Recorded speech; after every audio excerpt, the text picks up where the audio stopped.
I would like to introduce to you our keynote speaker for the evening. She's a name that you will all have heard. Lauren Booth is a pro-Palestinian activist, broadcaster and journalist, and she's written for many, many well-known publications such as the Sunday Times and the Daily Mail. She was a vocal opponent of the Iraq War and a supporter of the Stop the War coalition. In August 2008, she travelled to Gaza by ship from Cyprus to highlight the blockade of the Gaza Strip and deliver hearing aids and balloons to a deaf school in Gaza. She chose to remain behind in Gaza and was subsequently refused entry into both Israel and Egypt. She said that she believed that by refusing her the right to leave Gaza and return to her home country, Israel and Egypt were in breach of Article 13 of the Universal Declaration of Human Rights, specifically regarding the freedom of movement. Last year, she chose to become Muslim in the holy city of Qum. Please welcome me in joining onto stage our keynote speaker for this evening, Lauren Booth.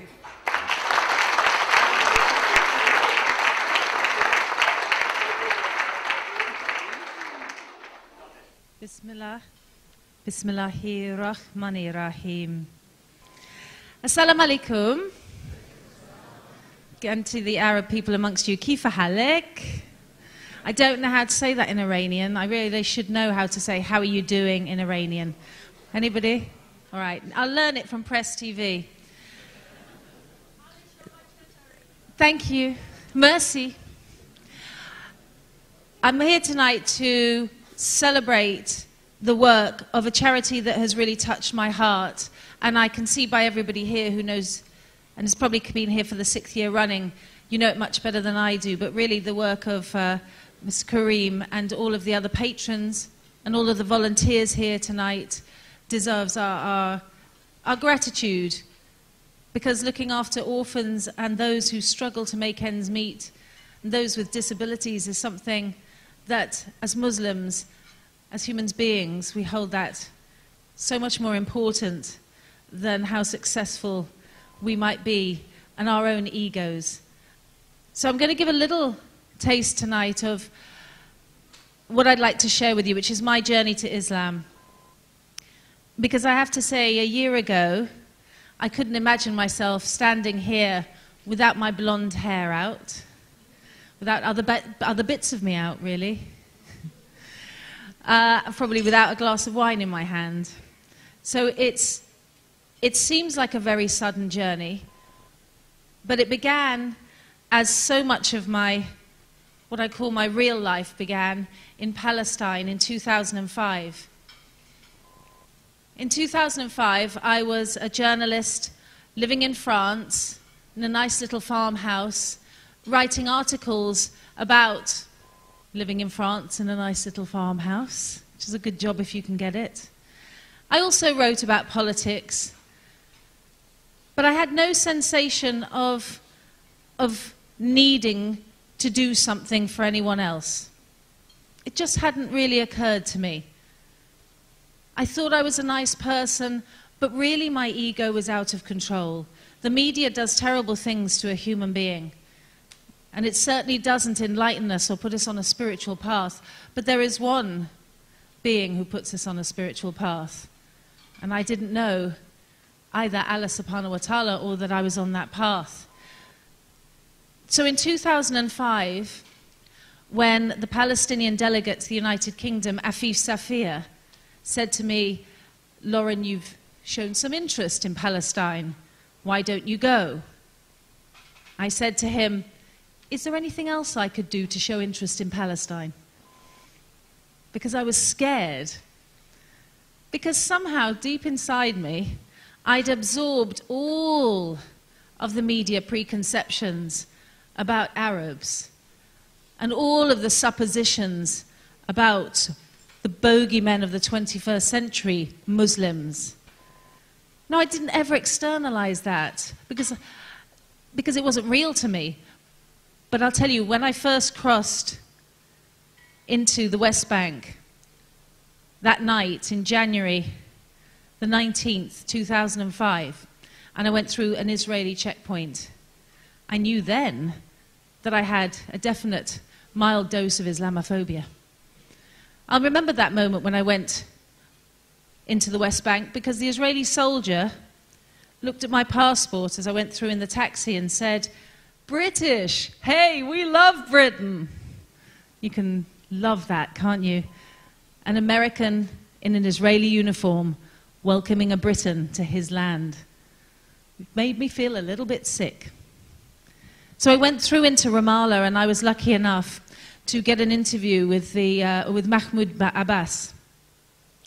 And I remember that well because I found myself surrounded by 6'5" Palestinians holding guns in a lift.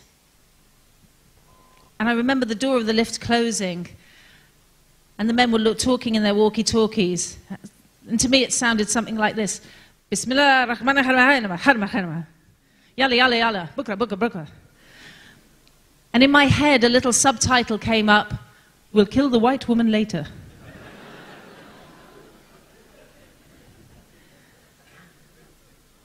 And when I looked at the guns, I thought, you know, I've seen this film before, and it doesn't go well for the blonde lady. It was really, really deeply ingrained in me that Palestinians were terrorists, that people from other parts of the world who were Muslims were aggressive, that Islam was against me. If I was good, I could not be a Muslim. And Muslims couldn't be good because they couldn't help themselves being bad. Strange to think of that now, standing here. That first trip to Palestine, I went for Eid in Jenin. And I had to travel in a car with a lovely young lady called Natalie. We were going to visit her family. And a journey that should take around 2.5 hours from Ramallah to Jenin took us 7.5 hours. Everywhere along the route, the Israelis had pulled boulders into the road, or had bulldozed the road altogether. We had to go up and down mountains, talk about off-roading, but off-roading in a 25-year-old Volvo is not funny. I actually threw up 3 times. We ended up getting out on a rocky hillside, and I watched with horror men, women, and children preparing for their religious festival of joy, carrying bags and dragging suitcases down the hillside to try and find people to give them a lift on the other side. And when we got to Jenin, in the refugee camp, I went for a walk around on my own to see what it was like. And I remember a little boy there, terrible eye problem, all scabbed over, very difficult to look at, and the other one half closed with pus. The sort of treatments that are curable, that the Lady Fatima Trust puts money into. And his eyes were all gummed up, and he pointed a gun at me, a toy gun. And I was standing there going, "Come on, I'm a visitor. It's okay, it's okay." His eyes were kind of blank. There was trauma there. So I was standing there going, "Oh, we're playing a game." And suddenly the taxi driver who'd driven me there jumped in front of me and pulled the gun to the ground. It was a real gun. That's how unhappy, how terrorized the children of Jenin were at that point. Then I had the extreme pleasure of going to Gaza in 2008 with the Free Gaza movement. Spending time in the world's biggest concentration camp. I will call it a concentration camp. It's hard to describe it as a pleasure, but I promise you it is. I was there for a month in 2008. I remember visiting a lady's house. Well, really a cement room in a refugee camp. Everybody there greeted me. Assalamu alaikum. How are you? Assalamu alaikum. Cup of tea. People so smiling and so friendly that all of those headlines that called it Hamastan, the Islamic enclave, the terrorist republic of Palestine, they just dissolved. I'd gone into another world, a world where the children grabbed you by the hand and gave you smiles, where the women gave you the clothes off their backs, where they would feed you when they had no food. I realized I was falling in love with the Palestinian people. If any of you have read a very famous book called The Road to Mecca by Muhammad Assad. Does anybody know that book? I recommend it. It's a wonderful, wonderful journey by a journalist 100 years ago who didn't know he was going to become a Muslim. But he was on a camel in the desert, and a companion said to him, so how did you come to find Islam? And his friend said he fell in love with the Arabs and then he found Islam. Well, having read that book, I realized that's what was happening to me. And I went to this lady's cement block living quarters in the Rafah refugee camp one night at Eid, during Eid. And she greeted me like this: Assalamu alaikum, fadal, fadal. And the smile on her face was so exquisite that I forgot that I was in this fallen down, terrible condition, cement block room with dirty mattresses lined up around the walls where people would sleep that night. I forgot that I was going into a place where the kitchen was not much bigger than this here, where she had 2 little cooking rings where she tried to cook for 9 people, if she had anything to cook. Because she greeted me as if it was the Taj Mahal, her home. And it made me want to smile. But it also made me angry, her smile. Because it was Ramadan. Yeah, it was Ramadan. And I said to her, I don't understand why your God makes you go hungry for a whole month. I just don't understand why, when it's already difficult for life in Gaza, why you should not drink water and why you should not eat during the day. What is your God trying to prove? And this lady in the Gaza refugee camp, she looked at me with a sweet smile in her face and she said, Sister, we fast in Gaza to remember the poor. I've told that story an awful lot of times now. But it always does something to me inside. Because I felt like a key went into a lock. And a thought came into my head. If this is Islam, I'm in.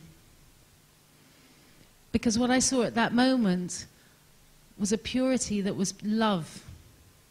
Sheer love.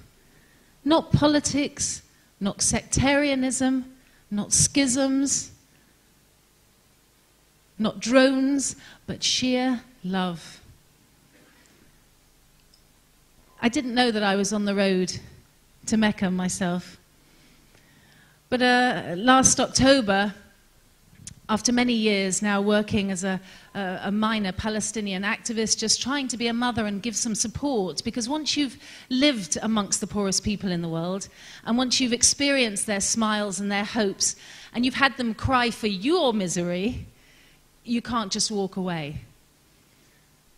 So I went to Qom in Iran last October. I was there working. I was in Tehran reporting on the Al-Quds Day March. And I had one day off.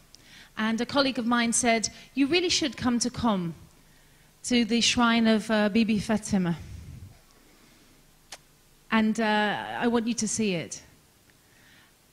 And I went into the mosque and I did wudu, because I knew how to do it, having lived in Gaza for a while. And I went up to the shrine and I just watched the other women, what they were doing. And they all seemed to touch the shrine and then pray to Allah. So I stood there and I just said, Dear Allah, thank you very much for this journey that I'm on. I have nothing to ask because you've given me everything. Please bless Palestine. And then I sat down on the floor. And it was very busy. It was a Tuesday night, which is Pilgrim's Night. So, you know, there were children doing cartwheels and women breaking their fast on the floor. It wasn't quiet. But the second I sat down, I was somewhere else. Somewhere I'd never been before in my life. A realm of such absolute peace and tranquility and joy that I knew that above a certain point in our universe, everything's okay. That none of these worries, the things that we have going on in our heads, they don't matter at all, because above a certain point, everything is okay. There's joy and tranquility. I sat there for a long time, and a young woman came over to me. I was in a chador, so you could only see my face. I was very curled up. And she sat opposite me, and she held my hands, and she looked into my eyes, and she said, "I love you. I love you." I'd never seen her before. I just felt at that moment that she was my sister and my daughter, and I was her aunt and her grandmother. I can't really explain the love that went between us, but it was something almost fierce. And then she backed away from me and she went. And I understood the love that is the Ummah. And they did what 8 and 10-year-olds do. They went to their bedroom and made a list of questions. And then they came up to me and they said, here are the questions. When you're a Muslim, will you still be mummy? That was question 1. And I said, yes, when I'm a Muslim, I will still be mummy. In fact, I suspect I will be an even better mummy. And they gave a little tick. And there's a question number 2. Will you smoke when you're a Muslim? I had to think about that one, because I know a lot of Muslim people smoke. But I thought, this is such a big change. Why not go for the whole thing? Really cleanse yourself out as you're cleansing your spiritual being out. So I said, I won't smoke. And they said, great. And the third question was, when you're a Muslim, will you drink alcohol? And I said, when I'm a Muslim, I will never drink alcohol again.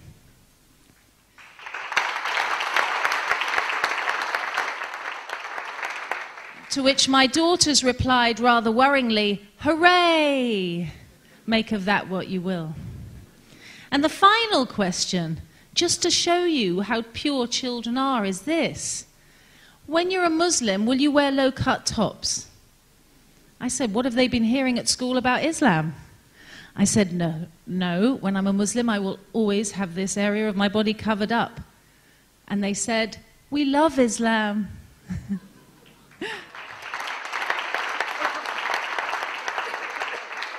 My mother was slightly more difficult to persuade. I told her about the experience at Qum, and she was crying. And she said, that's beautiful, to have a spiritual experience with God. You know, that's amazing. And the next week I saw her, and I had a scarf on. And she said, what have you got that on your head for? And I said, well, remember that conversation we had, Mum? I'm a Muslim. And she went very dangerously quiet. And she looked at me and went, Muslim. Muslim. I thought you said Buddhist.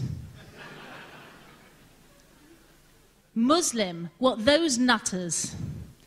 I said, yes, Mum, those nutters.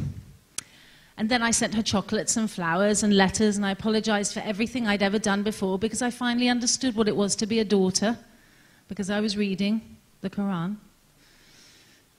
And now she thinks that Islam is a religion for nutters who love their mothers. And alhamdulillah, she's half right. Thank you very much for listening. Please give generously this evening.